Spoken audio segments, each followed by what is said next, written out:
Hello friends, this is Mrinal. Welcome to my YouTube channel. मेरे YouTube channel में आपको स्वागत है। आज हम बात करेंगे सुई ब्लॉकचेन, जो कि एक लेयर 1 ब्लॉकचेन है और ये बहुत ही नया भी है। तो चलिए वीडियो शुरू करते हैं। आज इसका थोड़ा सा तहकीकात करते हैं, उसके बारे में जानकारी लेते हैं कि एक्चुअल में ये जो ब्लॉकचेन है, इस ब्लॉकचेन पे हम इन्वेस्ट करें या ना करें और उसकी अंदर की खासियत थोड़ा समझते हैं।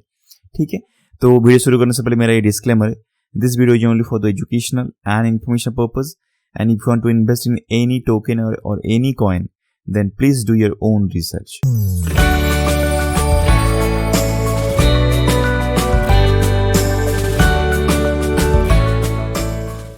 तो फ्रेंड्स, सुई ब्लॉकचेन का वेबसाइट पे आने के बाद मुझे यहाँ पे उनका जो मेन टैगलाइन है, सुई is the first permissionless layer 1 blockchain design from the ground to enable creators and developers to build experience that cater to the next billion users in Web3। यानी उनका मेन मकसद है ये Web3 जो project जो आने वाला है फ्यूचर में, जो भी चल रहा है मार्केट का जो ट्रेंड है, आगे जाके Web3 का आ सकता है, जरूर आएगा। तो उसी Web3 गेमिंग एंड फाइनेंस जो DeFi वगैरह है, तो उसके ऊपर उनका पूरा का पूरा फोकस है। और ये लेयर 1 ब्लॉकचेन है और ये परमिशनलेस लेयर 1 ब्लॉकचेन, ऐसा नहीं कि फर्स्ट ब्लॉकचेन है ये, यानी ये फर्स्ट परमिशनलेस लेयर 1 ब्लॉकचेन है। अपना जो बिटकॉइन का जो ब्लॉकचेन है वो भी परमिशनलेस है, अपना इथेरियम, बाइनेंस चेन, ये सारे परमिशनलेस है। और ये क्योंकि परमिशनलेस का मतलब ऐसा है कि इस ब्लॉकचेन पे किसी एंट्री करने के लिए किसी दूसरे बंदे को तो पब्लिकली ऐसा कुछ परमिशन लेना नहीं पड़ेगा। आप चाहो तो वहां पे आपका खुद की माइनिंग कर सकते हो। आप अपना, जैसे आपको पता होगा, जो माइनिंग करने के लिए ऐसा कुछ कोड जो नोड रन करना पड़ता है, तो उसके लिए आपको कुछ परमिशन लेना नहीं पड़ेगा ब्लॉकचेन से। कोई भी पब्लिकली आके वहां पे अपना माइनिंग या अपना रिवार्ड स्टेकिंग वगैरह कर सकता है, परमिशन की कोई जरूरत नहीं। तो ये परमिशन लेस लेयर 1 ब्लॉकचेन है। लेयर 1 ब्लॉकचेन कौन सा अभी तक हुआ है, जो आपको पता है, सोलाना है, बाइनेंस स्मार्ट चेन है, इथेरियम है, बिटकॉइन है। तो ये लेयर 1 सॉल्यूशन पे काम कर रहे हैं। लेयर 1 यानी बेस, यानी एक तरह का अलग दूसरा कुछ ब्लॉकचेन बनाने जा रहे हैं या फिर बना रहे हैं। ठीक है, अभी यहाँ पे आने के बाद में यहाँ पे जो कुछ मेंशन है, इसमें इतना कुछ खास उन्होंने मेंशन नहीं किया है। लेकिन अगर हम सुई के ब्लॉकचेन के बारे में थोड़ा सा जानकारी लेते हैं, देखिए ब्लॉकचेन के लिए आपको टोकेनोमिक्स की इतना ज्यादा जानकारी नहीं लेना पड़ेगा, जरूरत भी नहीं है, छोड़ दीजिए। ब्लॉकचेन डिपेंड करता है उसकी टेक्नोलॉजी पे, एक्चुअल में वो ब्लॉकचेन कौन सी सॉल्यूशन लेके आ रहा है जो कि हमारे लिए फायदेमंद रहेगा। ठीक है, तो यहाँ पे अगर जाए तो नंबर 1 पे आता है सबसे उसकी टेक्नोलॉजी, उसको पहले वो समझते हैं। देखिए यहाँ पे अगर अबाउट अस पे मैं क्लिक करता हूँ, वहां पे आता हूँ, तो क्या है, ये मिस्टन लैब करके एक कंपनी है जिन्होंने सुई ब्लॉकचेन बनाया है। और ये क्या है, अगर हम जाके नीचे देखते हैं उन्होंने क्या बनाया, सुई बनाया है और साथ ही साथ उन्होंने मूव करके एक ओपन सोर्स प्रोग्रामिंग लैंग्वेज बनाया है। ठीक है, और नीचे आके चलते हैं तो यहाँ पे एक टीम मेंबर्स देखिए, even Cheng, Ashwini, अब्यूडम, Sam ब्लैकसेर, George डैनिजिल्स जो भी है, ये 4 जो मेंबर्स हैं, ये मेंबर्स है एक्स एम्प्लॉयर ऑफ मेटा। ये मेटा के लिए काम करते थे और आपको पता होगा मेटा में एक लिब्रा करके एक टोकन है, कॉइन, लिब्रा ब्लॉकचेन जो भी है, वो बना रहे थे। तो ये टीम ही थे, लेकिन ये टीम ने छोड़ दिया मेटा को। क्यों छोड़ा, यहाँ पे चलते हैं ना, वहां पे एक mention, why Mysten Labs founders left Meta to launch their own blockchain. तो यहाँ पे जाने के बाद हम चेक कर पा रहे, यहाँ पे मेंशन है, उन्होंने लिखा है, Meta platform is betting on blockchain. ठीक है, but for some former employees, the company hasn't been moving fast enough. Here is a look at Mr. Lab, a startup founded less than 3 months ago by Meta, who worked on the company's crypto effort and left to create their own gaming-focused blockchain. तो इन्होंने छोड़ा है क्यों, यहाँ पे mention नहीं, actual में mention यहाँ पे, एक मिनट रुकिए, यहाँ पे, okay. Some of our dreams couldn't be realized at Facebook due to regulatory pressure or the company being unable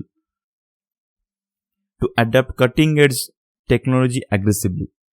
ये जो उनका एक टीम है, उन्होंने बोला है कि वहां पे हम बहुत सारा रेगुलेटरी इशूज, रेगुलेटरी प्रेशर्स झेलना पड़ रहा था, जिसकी वजह से कि हम खुले दिल से कुछ काम कर नहीं पा रहे थे, जो कि मेटा जो है ना वो नया टेक्नोलॉजी को अडेप्ट करने के लिए तैयार नहीं था। तो उसके लिए हमको वो मेटा छोड़ना पड़ा और अपना खुद का ओन ब्लॉकचेन बनाना पड़ा। और देखिए यहाँ पे उन्होंने ओन ब्लॉकचेन तो बना लिया है। यहाँ पे और आपको चीज बता रहा हूँ, जैसे कि आपको पता होगा इन्होंने एक बना है मूव। मैंने पहले बताया था कि इथेरियम जो है, इथेरियम के जो डेवलपर थे या फिर हैं जो भी है, उन्होंने क्या किया था, इथेरियम ब्लॉकचेन बनाने के साथ में एक तरह का प्रोग्रामिंग लैंग्वेज भी बनाया था जिसको बोलते हैं सॉलिडिटी। और वो ईवीएम कंपेटेबल है। इन्हें इसका मतलब सॉलिडिटी पे जो भी कॉन्ट्रैक्ट एड्रेस बनेगा, ठीक है, तो या फिर टोकन जो आप सोचते होंगे, जो टोकन बनेगा वो ऑटोमेटिकली इथेरियम ब्लॉकचेन पे अडेप्ट हो जाता है। तो सॉलिडिटी ब्लॉकचेन पे अगर कुछ नया टोकन, नया कॉइन या फिर नया स्मार्ट कॉन्ट्रैक्ट बनता है तो वो ईवीएम कंपेटेबल कहला जाता है, ठीक है। तो वो सॉलिडिटी बनाने के बाद में इथेरियम का इकोसिस्टम को ज्यादा बढ़ाने शुरू कर दी। वैसे ही ये जो सुई ब्लॉकचेन का जो फाउंडर है, जो mistinlab.com जो भी है उनका वेबसाइट है, उन्होंने वैसे ही एक खुद का प्रोग्रामिंग लैंग्वेज बनाया है ब्लॉकचेन इंडस्ट्री में, जिसको उनका नाम दिया है मूव, ठीक है। और ये मूव क्यों जाके इतना फैसिनेटिंग कर पाएगा आगे जाके, आपको मैं यहाँ पे चेक करके बताता हूँ। एक मिनट आपको मैं दिखाता हूँ। देखिए यहाँ पे उन्होंने एक मेंशन किया है, एक ट्विटर हैंडल है जो कि अच्छा खासा उनके पास में प्रोग्रामिंग लैंग्वेज का नॉलेज भी है। उन्होंने मेंशन किया Move is a new programming language originally designed at Meta. Meta के लिए उन्होंने मेंशन किया था, जो कि एक मिनट, मेटा जो था वहां पे वो ब्लॉकचेन को बनाना जा रहे थे, वो बना रहे थे।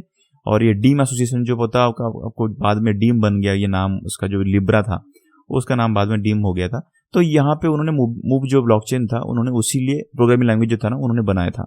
और यहाँ पे क्यों यूज केस आगे जाके बढ़ सकता है, देखिए यहाँ पे क्या है, it's no secret the Solidity and the EVM have flaws. जो सॉलिडिटी जो प्रोग्रामिंग लैंग्वेज है, और आपको पता हो ईवीएम कंपेटेबल जो भी टोकन से स्मार्ट कॉन्ट्रैक्ट बन रहा है उसमें एक बहुत बड़ा फ्लॉज है और इसमें बहुत ज्यादा वल्नरेबिलिटीज है, जो कि अटैकर्स यानी जो हैकर्स वगैरह रहते हैं ना, वहां पे वो हैकिंग करने के लिए बहुत इजी हो जाता है उनके लिए। बाद में कभी अगर आप होगा तो उसके अंदर जाके आपको डिटेल्स में बताऊंगा, क्योंकि वो एक तरह का टेक्नोलॉजिकल टर्म्स है, आपको बताना चाहूंगा तो सुई भूल जाएंगे आप। तो ये एक वहां पे बहुत सारा फ्लॉज है।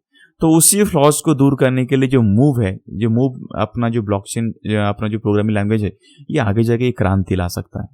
जैसे जैसे जो मूव प्रोग्रामिंग लैंग्वेज के अंदर जो भी नया नया स्मार्ट कॉन्ट्रैक्ट बनेगा, टोकन्स बने, तो ऑटोमेटिकली जो सुई का जो इकोसिस्टम है ना वो ऐसे ही फैलता रहेगा। वो सुई का इकोसिस्टम ऑटोमेटिकली ग्रेजुअली इंक्रीज होता रहेगा। तो ये देखिए, ये Web3 प्रोजेक्ट पे काम कर रहे हैं। तो Web3 अभी भी मार्केट में इतना आया नहीं है। तो जब तक Web3 मार्केट में बूम करके आ जाएगा तब तक ये अपना जो ब्रांचेस है, अपना जो इकोसिस्टम है, अपना जो पैर है, वो ऑलरेडी पसार किया होगा, ठीक है। तो ये मूव के वजह से इसका इकोसिस्टम बहुत ही जल्दी ग्रेजुअली इंक्रीज कर सकता है, ये मेरा मानना है, ठीक है। और देखिए यहाँ पे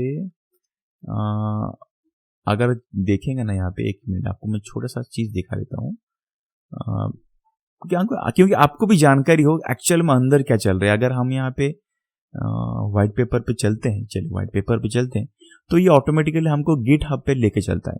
और गिटहब पे आने के बाद में हम अगर देखेंगे, यहाँ पे देखिए, यहाँ पे उन्होंने मिस्टिक लैब है और सुई ब्लॉकचेन है, और यहाँ पे देखिए फॉग 2,300 फॉग, यानी ऐसा हुआ है इसी का जो उनका जो मूव जो उन्होंने प्रोग्रामिंग लैंग्वेज बनाया है, उसी प्रोग्रामिंग लैंग्वेज को 2000 बार फॉर्क किया, यानी उसको छेड़खानी किया गया। इसका मतलब क्या, नया नया टोकन्स, नया नया प्रोजेक्ट जो है ना, उसी को इम्प्लीमेंटेशन करने के लिए कोशिश कर रहे हैं, समझ रहे हो ना। तो इसका डिमांड बहुत चल रहा है, बहुत ज्यादा से ज्यादा उसका मुझे लग रहा है बहुत जल्दी ये मार्केट में अपना सस्टेनेबिलिटी कर देगा, ठीक है। और अगर आपको और एक चीज दिखाऊं यहाँ पे, तो ये तो हो गया अपना मूव ब्लॉकचेन के बारे में। अभी हम सोचेंगे सुई जो ब्लॉकचेन है, मूव प्रोग्रामिंग लैंग्वेज के बारे में हम समझ ली। अभी सुई ब्लॉकचेन का क्या खासियत है, ये आगे जाके कैसे इथेरियम को टक्कर दे सकते हैं, फिर दूसरा प्रोजेक्ट को कैसे टक्कर दे सकता है, अगर आपको जानकारी है, यहाँ पे एक चीज है, यहाँ पे मैं आपको दिखा देता हूँ। ओके, यहाँ पे देखिए क्या बोल रहा है, most blockchain suffer from large fluctuation in gas cost due to changing in network demand. अगर आपको मैं दिखाऊं यहाँ पे, एक मिनट आपको जानकारी के लिए मैंने स्लाइड शो पे मैं थोड़ा सा बनाया है, आपको दिखा। देखिए क्या होता है, कोई भी अगर ब्लॉकचेन है वहां पे जो भी ट्रांजेक्शन होता है वो सीक्वेंशियली होता है। यानी सीक्वेंशियली मतलब क्या होता है, यानी एक के बाद एक, एक के बाद एक, एक के बाद सेकेंड, उसके बाद थर्ड, उसके बाद फोर्थ, यानी सीक्वेंशियली ट्रांजेक्शन होता है। ऐसा नहीं कि कोई भी आकर ट्रांजेक्शन कर लेगा। और ये सीक्वेंशियली होता है कैसे, जो जितना ट्रांजेक्शन फीस देगा वो, यानी गैस फीस देगा, उसकी ट्रांजेक्शन उतना जल्दी होगा। तो एक के बाद एक होता है और दूसरे को, पीछे वाले को वेट करना पड़ता है जब तक कि पहले वाले का खत्म नहीं हो जाता ट्रांजेक्शन, सेकेंड वाला वेटिंग में रहता है। तो ऐसे ही सीक्वेंशियली ट्रांजैक्शन होता रहता है। तो उसकी वजह से क्या होता है, जो ट्रांजैक्शन का जो डिले है, लेटेंसी रेट, वो बढ़ता है। यानी टाइमिंग जो है ना बहुत जल्दी नहीं होता है, उनका कंफर्मेशन के लिए बहुत बहुत लेट होता है, क्योंकि वहां के अंदर जब कोई टाइमिंग के अंदर रस होता है, यानी डिमांड ज्यादा है उसी ट्रांजेक्शन को करने के लिए, उसी पर्टिकुलर टाइमिंग के वक्त, यानी पीरियड के वक्त, तो उस टाइम पे वो क्या करते हैं, गैस फीस को बढ़ाते हैं। और ज्यादा गैस फीस बढ़ाने के चक्कर में ट्रांजैक्शन उसकी ज्यादा पहले होता है और सेकंड वाले को पीछे छोड़ देते हैं। तो उसकी वजह से जो है ना ट्रांजैक्शन का डिले, ये सीक्वेंशियली जो ट्रांजैक्शन होता है उसमें डिले रहता है। ठीक है। और लेकिन हाँ, सीक्वेंशियली में एक चीज है, यहां पे कोई अगर ट्रांजैक्शन होता है और वो इंटरकनेक्टेड होता है, अभी आपको बता दूं थोड़ा सा जानकारी के लिए, अभी जो ब्लॉकचेन में ट्रांजैक्शन होता है, मैक्सिमम ट्रांजैक्शन जो होता है ना, वो डिपेंडेंसी नहीं है, वो इंटर डिपेंडेंट ट्रांजैक्शन होता है। यानी एक ट्रांजैक्शन के पीछे दूसरे ट्रांजैक्शन को कोई डिपेंडेंसी नहीं है, तुम आगे जाओ या फिर पीछे जाओ, उसका कोई लेना देना नहीं है। लेकिन कुछ ट्रांजैक्शन ऐसा भी होता है जो इंटर डिपेंडेंट होता है, यानी उन दोनों को जोड़ के एक साथ जाना पड़ेगा, एक साथ नहीं, यानी उनको सिक्वेंशियली चाहिए, पहला और सेकंड ऐसा होना चाहिए, तब जाके ये सिक्वेंशियली का जो ट्रांजैक्शन का ज्यादा यूज होता है उसका। ठीक है। तो अभी जो मार्केट में जितने सारे ट्रांजैक्शन होता है, नॉर्मली जो डिपेंडेंट करता है भी नहीं, उनको भी सिक्वेंशियल ट्रांजैक्शन के अंदर आना पड़ता है। तो ये दिक्कत होता है, जिनको जरूरत नहीं कुछ भी, जो पहला सेकंड थर्ड का कुछ जरूरत, इंटर डिपेंडेंट है ही नहीं, वो डिपेंडेंट करते ही नहीं, वो एकदम इंडिपेंडेंट ट्रांजैक्शन है, उनको भी ये सिक्वेंशियल पे आना पड़ता है, क्योंकि मार्केट में ऐसे ही ट्रांजैक्शन बनाया गया है। तो ठीक है ना। अगर हम चले सुई ब्लॉकचेन में, सुई का कैसे पैरेलल ट्रांजैक्शन होता है, उसमें सिक्वेंशियली होता नहीं है। ठीक है। तो पैरेलल पे कैसा रहता है, एक ट्रांजैक्शन के साथ में दूसरा, तीसरा, चौथा, ऐसा ऑटोमेटिकली साथ में होता है। तो उनको किसी को वेटिंग करने की कोई जरूरत नहीं रहती। आप सोचोगे तो ये तो हो गया डिपेंडेंट करते नहीं ट्रांजैक्शन, एक दूसरे पे डिपेंडेंट करते नहीं। लेकिन कुछ ट्रांजैक्शन ऐसे भी हैं जो डिपेंड करते हैं और उनको सिक्वेंशियली छोड़ना पड़ता है। तो सुई तो काम नहीं करेगा। लेकिन नहीं भाई, सुई के जो ट्रांजैक्शन जो उन्होंने ब्लॉकचेन जैसे बनाया है, उसमें दो तरह का ट्रांजैक्शन होता है। पैरेलल होता है, उनका प्रीफरेंस है, लेकिन जब जरूरत पड़ती है सिक्वेंशियली करना, जो डिपेंडेंट ट्रांजैक्शन रहता है उनको भी, जैसे कि ये डिपेंडेंट ट्रांजैक्शन रहता है, एक दूसरे के साथ एक दूसरे का उनका डिपेंडेंट रहता है, तो ये ट्रांजैक्शन को भी सुई ब्लॉकचेन कर सकता है। उन्होंने ऐसा मैकेनिज्म बना के रखा है। ठीक है ना, एक के बाद दूसरा, तीसरा ऐसा कर सकते हैं। तो सुई ब्लॉकचेन की जो एक्सेप्टेंसी मार्केट में बहुत जल्दी आ सकता है, क्योंकि उसका जो देखिए, ब्लॉकचेन का मतलब ऐसा नहीं कि कोई टोकन में समझ लीजिए। ब्लॉकचेन समझने के लिए उसका टेक्नोलॉजी को समझना पड़ेगा, उसके एक्चुअल अंदर में क्या काम कर सकता है, तब जाके उसका डिमांड बढ़ेगा, तब जाके आप उस पर इन्वेस्ट कर सकते हो। ठीक है ना। तो ये सुई ब्लॉकचेन का सबसे बहुत बढ़िया मेरिट है, ये दो तरह का ट्रांजैक्शन का पैरेलल उसका प्रीफरेंस है, और सिक्वेंशियल जब जरूरत पड़ती तब करेगा वो। ठीक है। ऐसा नहीं कि सिक्वेंशियल करेगा ही नहीं। ठीक है। लेकिन क्या होता है, उसको डिमांड के हिसाब से काम करता है। ठीक है ना। लेकिन ये जो चीज जो नॉर्मल अभी का जो ट्रांजैक्शन होता है, वो कुछ भी ट्रांजैक्शन हो वो सिक्वेंशियल छोड़ता है, जो डिपेंडेंट है भी नहीं उसको सिक्वेंशियल करना पड़ता है। तो इसलिए क्या खामों का कि दूसरे लोगों को वेट करना पड़ता है उस ट्रांजैक्शन के लिए। आप सोचोगे कि ये करता कैसा है, करने के बाद में आपको लगेगा कि चलो ठीक है, लेटेंसी रेट तो उसका कम हो गया, जल्दी ट्रांजैक्शन हो गया, लेकिन गैस फीस का क्या?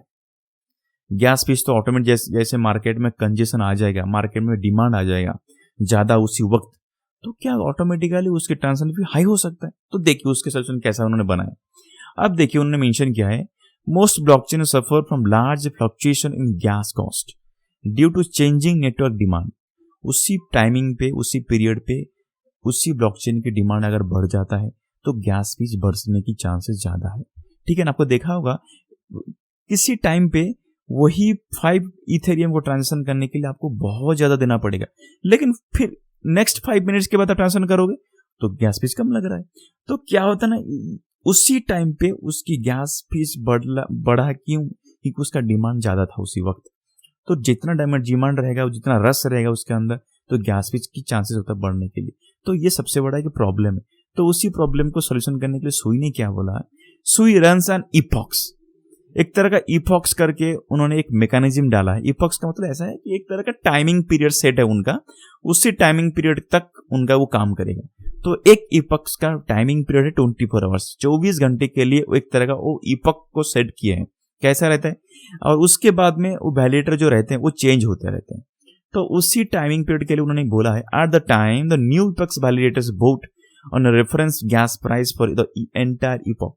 एक इपॉक की टाइमिंग कितना है, 24 घंटा। तो 24 घंटे के लिए जितने सारे वैलिडेटर होते हैं वो क्या करते हैं, वैलिडेटर जब नया जो इपॉक शुरू होता है उससे पहले एक तरह का वोटिंग करते हैं, और सभी का वोटिंग करने के बाद में एक रेफरेंस प्राइस आता है कि ये प्राइस पे आज पूरा 24 आवर्स तक ये प्राइस पे ट्रांजेक्शन फीस को हम सेट करके रखेंगे। और क्या बोले, यानी गैस फीस को सेट करके रखेंगे। उन्होंने वोटिंग करके बताएंगे, ठीक है ना, मैं वोट किया इसमें हाँ 2 रुपये लगेगा, ये वोट किया नहीं 2.5, ये वोट किया नहीं 2.3 लगेगा। तो कंबाइंड एक तरह का क्यूमुलेटिवली वो एक एवरेजली एक प्राइस निकलता है, जो प्राइस पे भी वोटिंग ज्यादा होता है, और उसी प्राइस को सेट करते हैं 24 आवर्स के लिए ट्रांजेक्शन फीस। ठीक है ना, तो लेकिन सेट तो कर लिए, लेकिन कोई ऐसे भी हो सकता है कि कोई ट्रांजेक्शन फीस को, गैस फीस को बढ़ा दे।